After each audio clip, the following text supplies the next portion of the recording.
Bonjour à tous, ce soir le Paris Saint-Germain se déplace à Birmingham pour affronter Aston Villa en quart de finale retour de la Ligue des Champions.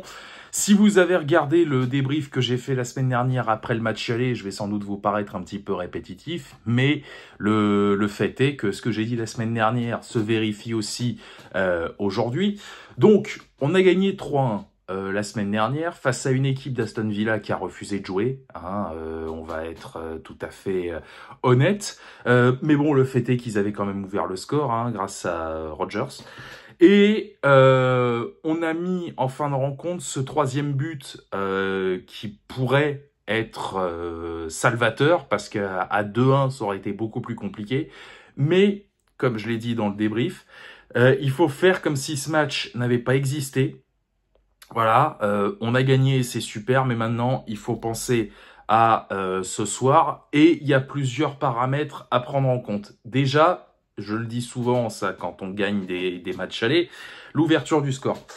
Si on arrive à marquer en premier, en sachant, bien évidemment, sinon ce serait trop facile, qu'Aston Villa ne va absolument pas jouer, en tout cas, je pense pas, de la même manière ce soir qu'ils ont joué la semaine dernière au Parc des Princes. Bien au contraire, ils vont jouer, je pense, assez haut, quitte à se découvrir, parce qu'ils n'auront pas le choix.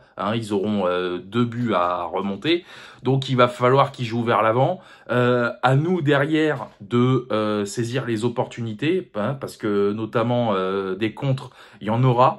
Donc ce sera à nous de les exploiter, aux attaquants de ne pas faire les cons. Mais voilà, l'ouverture du score, ça va être déterminant. Si on marque en premier, il y aura 4-1 au score cumulé. Je pense, on n'est jamais sûr de rien, surtout avec le PSG, mais je pense que dans cette situation, la qualification sera acquise, qu'on pourra peut-être gérer un peu plus.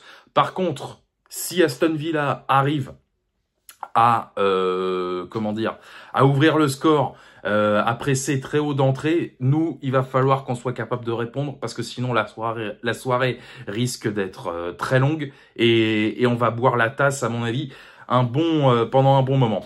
Donc voilà. Et aussi l'autre paramètre qu'il faudra surveiller, c'est la discipline.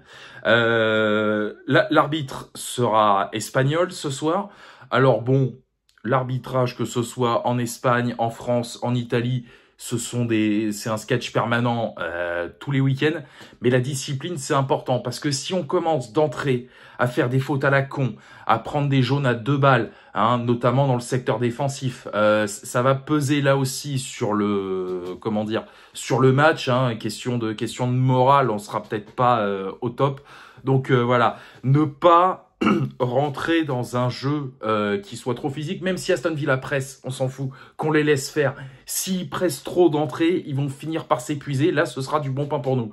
Mais voilà, s'ils pressent, on fait le dos rond. Voilà, ne pas rentrer dans, dans un excès d'indiscipline, que j'ai dit tout à l'heure, faire des fautes, parce que ça, pareil, c'est le meilleur moyen de se noyer. Donc voilà. Maintenant, on a toujours un avantage de 2 buts, et même 3 en quelque sorte, puisque la règle des buts à l'extérieur n'existe plus, ce qui fait que si Aston Villa l'emporte 2-0 à la fin du temps réglementaire, on ira en prolongation. Par contre, un score du genre 3-0, 4-1, etc., là c'est la merde. Là, ce serait la merde. Non, 4-1, je raconte non, 4-1, on ira en prolongation. Oui, 3-0, 4-0, enfin voilà, se méfier de ça aussi. Et évidemment, 3-1, on irait 3-1 pour Aston Villa, on irait en prolongation. Tout autre résultat, un nul ou bien évidemment une victoire, nous qualifie. Ensuite, donc, en admettant qu'on est qualifié, ce que je dis pas, ça y est, on est qualifié, ça sert à rien de jouer, attention. On affronterait sans doute Arsenal en demi-finale. J'ai plus les dates, ça doit être vers la fin avril, je crois. Je sais que la demi-retour, en principe, je serai pas en France, donc il y aura ni preview, ni débrief. Mais bon, ça, Arsenal-Real Madrid, ce sera demain soir. Bon, je l'ai déjà dit, il n'y a pas un monde où Arsenal vit un match normal demain. Je dis pas qu'ils vont se faire éliminer, mais à mon avis, l'arbitrage va tout faire pour que le Real Madrid se qualifie. Et On me l'a fait remarquer effectivement quand j'ai posté le débrief, je crois. On jouera le match retour cette fois au Parc des Princes. Alors j'ai pas compris. Ça j'ai absolument pas compris parce qu'Arsenal a terminé dans les 8 hein, en phase de ligue. Nous non. Donc je vois pas pourquoi on s'est déplacé 2 fois là en 8e et en quart et même en barrage d'ailleurs. Ça j'ai pas compris. Mais bon, on les recevra au Parc des Princes en cas de demi-finale retour. Donc voilà, bon par contre, si on me demandait de choisir, je préférais me faire éliminer par le Real Madrid que par Arsenal. Désolé, mais Arsenal, c'est un club que je supporte pas, que je déteste même. Mais enfin bon, on n'en est pas encore là, il y a encore un match à jouer ce soir. Je reviens là sur l'aspect arbitrage, discipline, etc., etc. Il y a apparemment que Fabian Ruiz qui serait sous la menace d'une suspension en cas de demi-finale. Bon, alors, c'est vrai qu'il commence à se réveiller en ce moment, mais bon, est-ce que c'est pas un peu tard? Voilà, on verra ça ce soir. Apparemment, personne d'autre n'est menacé. Tant mieux, parce que bon, autant je lui reproche beaucoup de choses à Marquinhos hein, depuis des années, autant la semaine dernière, il a manqué, hein, parce que Beraldo, bah, il a encore pris l'eau, quoi. Oh là là, c'est une catastrophe, ce défenseur. C'est terrible. Putain, dès le début, hein, ça parlait encore de son match aller là contre la Sociedad il y a plus d'un an. Je dis les gars, vous déconnez ou quoi? Kubo, il l'a malaxé au match aller. Vous foutez de ma gueule ou quoi? Bref, et je vais toucher aussi un mot de Luis Enrique. Encore et toujours, hein, je change pas mon fusil d'épaule. Alors il a sorti une déclat du genre quand les médias ont commencé à critiquer, c'est là que j'ai compris que j'étais sur le bon chemin.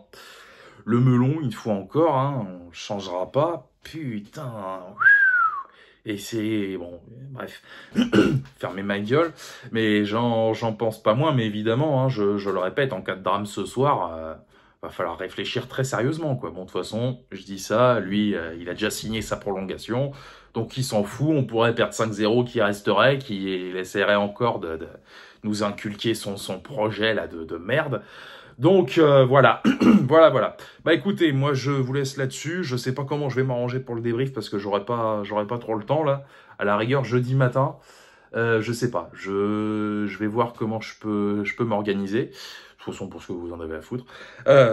Donc voilà, bah écoutez, match à 21h. Encore une fois qu'on fasse pas les cons. Parce que là je vois que ça commence à avoir un peu peur. Là ouais, imaginez une remontada si là. Alors il faut toujours y penser, hein, parce qu'on a un historique. Mais comme je l'ai dit la semaine dernière, se faire sortir par Aston Villa ce soir, ce sera une faute professionnelle. Hein. Enfin bon, voilà, de toute façon, c'est pas grave. Au pire, même si on sort, on s'en fout. On est allé en quart de finale. C'est le projet qui veut ça, tranquille. Hein, dans 30 ans, ça fonctionnera. On aura remporté 15 Ligues des Champions d'ici là. Voilà, allez, moi je vous laisse là-dessus. Bon match, hein, allez Paris. Puis comme j'ai dit pour le débrief, je vais essayer de voir comment. Voilà, je vais trouver une solution. On verra bien, je m'arrangerai. Voilà, allez, salut à tous, sortez couverts et banzai.